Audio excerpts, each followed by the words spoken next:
সন্ধ্যা দর্শকদের অনুরোধে আজকাল আমরা গ্রহগত সঞ্চার বা সেলেস্টিয়াল কানেকশন নিয়ে আলোচনা করি। তো তার মধ্যে যেমন স্ট্রবেরি মুনের এফেক্ট নিয়ে আলোচনা করেছি, ট্রিপল মুন কনজাংশন এবং সেভেন সিস্টার্স এটা কি এফেক্ট ফেলতে চলেছে সেটা নিয়েও আলোচনা করব। দেখুন, তার আগে আমরা সপ্তাহে আলোচনা করেছিলাম যে গুরু অস্ত যাচ্ছেন, অর্থাৎ বৃহস্পতি অস্ত যাওয়ার তারিখটা বরং আরেকবার বলে দিই, 13ই জুন অস্ত গিয়েছেন বৃহস্পতি।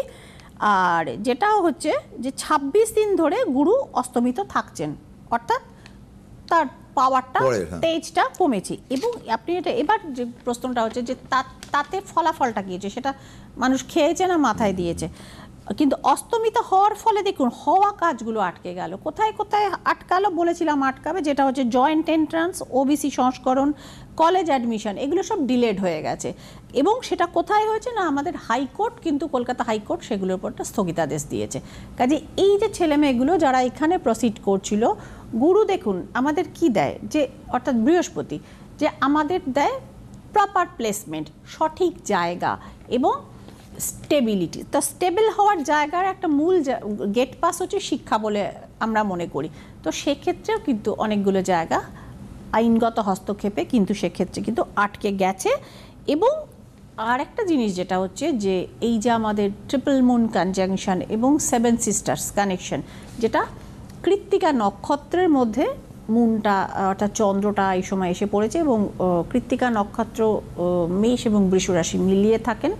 তো শিল্প সাহিত্য ক্ষেত্রে যেমন অনেক ক্রিয়েটিভিটি, নতুন কিছু সৃষ্টিশীলতা, সৃজনশীলতা, পুরস্কারও আমরা দেখতে পারি। তো সুতরাং সেইগুলো যেরকম আসার জায়গা রয়েছে, তেমনি আমরা রাশিভিত্তিক আমরা যাব যে কি হতে পারে, এটা আমরা প্রত্যেকটা রাশিভিত্তিক যাব।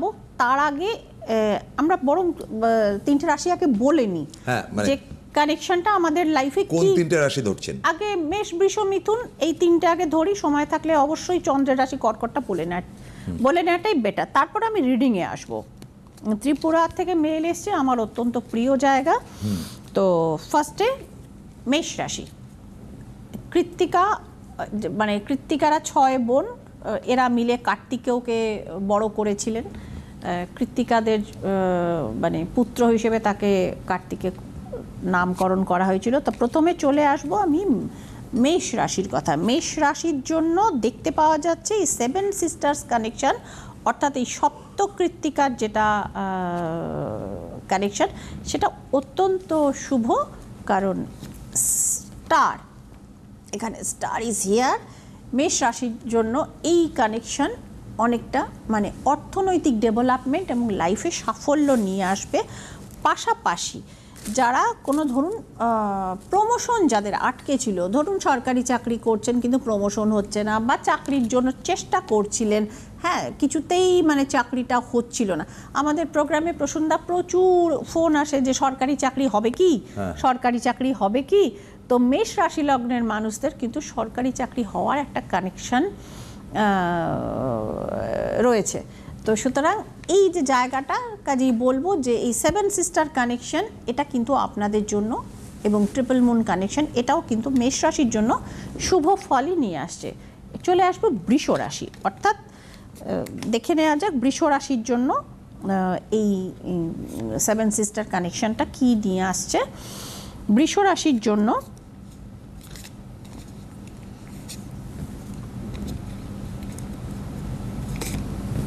বৃষ রাশির জন্য মোটামুটি ভালো দেখতে পাওয়া যাচ্ছে।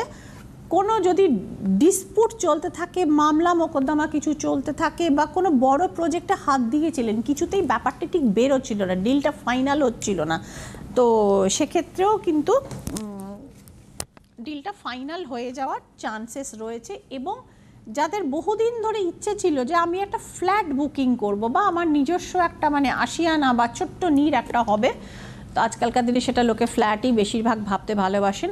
তো সেক্ষেত্রে ফ্ল্যাটের কানেকশন অর্থাৎ প্রপার্টি জায়গা কিন্তু বৃষ রাশির তৈরি হতে চলেছে সেভেন সিস্টার্স কানেকশনের ফলে।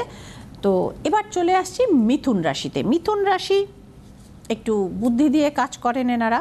তো দেখে নেওয়া যাক চন্দ্রের এই সংযোগ তাদের জীবনে কি বার্তাটা নিয়ে আসছে। মিথুন রাশির জন্য আমি দেখতে পাচ্ছি হঠাৎ বিবাহ যোগ কিন্তু রয়েছে, অর্থাৎ এই রাশি লগ্নের যাদের বিবাহ হচ্ছিল না, চেষ্টা করছিলেন দীর্ঘদিন আটকে ছিল কোনো কারণে, সুটেবল ম্যাচ পাচ্ছিলেন না, হট করে কিন্তু বিয়ে হয়ে যেতে পারে। এবং যে হঠাৎ করে ধরুন ভিসাটাও কিন্তু হয়ে যেতে পারে, বাইরে যাওয়ার ভিসা। অনেক মিথুন রাশির লোকজন কিন্তু অনেক দিন ধরে ট্রাই করছেন, কোনো না কোনো কারণে হচ্ছিল না, তো এটাও হতে পারে। সো মিথুন রাশিকেও বলবো আমি best of luck. Seven sisters connection আপনাদের জন্য যথেষ্ট মানে কি বলবো ভালো ফল নিয়ে আসছে বলে কার্ডসের গতি দেখাচ্ছে। এবার কর্কট রাশি, যেটা হচ্ছে চন্দ্রের নিজস্ব রাশি ঘর বলে মনে করা হয়। কর্কটের জন্য দেখে নেওয়া যাক কি রয়েছে। কর্কটের জন্য কর্কটকে খুব ভালো খবর আমি শোনাতে পারছি না। চলাফেরা থেকে সাবধান, অ্যাক্সিডেন্টাল কানেকশন রয়েছে স্পেশালি ইন টু হুইলার্স এবং ফোর হুইলারও যারা সেলফ ড্রাইভ করেন, বি ভেরি ভেরি কেয়ারফুল। সম্পর্কেরও হানি হওয়ার জায়গা রয়েছে। ডিপ্রেশন, এটা আপনাদের একটা নিজস্ব মানে কর্কট রাশি মানুষের হ্যাঁ একটা পার্ট, ওদের মধ্যে মানে চন্দ্রের প্রভাবটা ভীষণভাবে কাজ করে, আর ডিপ্রেসিং একটা মেন্টালিটি কাজ করে। লটারি বা শেয়ার মার্কেটের লাভের সংকেত রয়েছে, কিন্তু একটু এক্সপার্টের পরামর্শ নিয়ে ইনভেস্ট করবেন, এটুকু হচ্ছে আমার পক্ষ থেকে আপনাদের জন্য মানে সেই সাবধান বাণী বলুন, যেটা বলুন গাইডলাইন বলুন, এটা দেয়া থাকলো। মানে একদম মানে মনে হয়েছে শেয়ারটা উঠছে, দুম করে একটা বড় টাকা ইনভেস্ট, মানে এনারা খুব ইম্পালসিভ হন, তো ইম্পালসিভ হতে ডিসিশন কিন্তু নেবেন না। কর্কট রাশির মানুষজন একটু এক্সপার্টের পরামর্শ নিয়ে তারপর নিশ্চিন্তে টাকা ইনভেস্ট করুন। এবার প্রসন্দা আমরা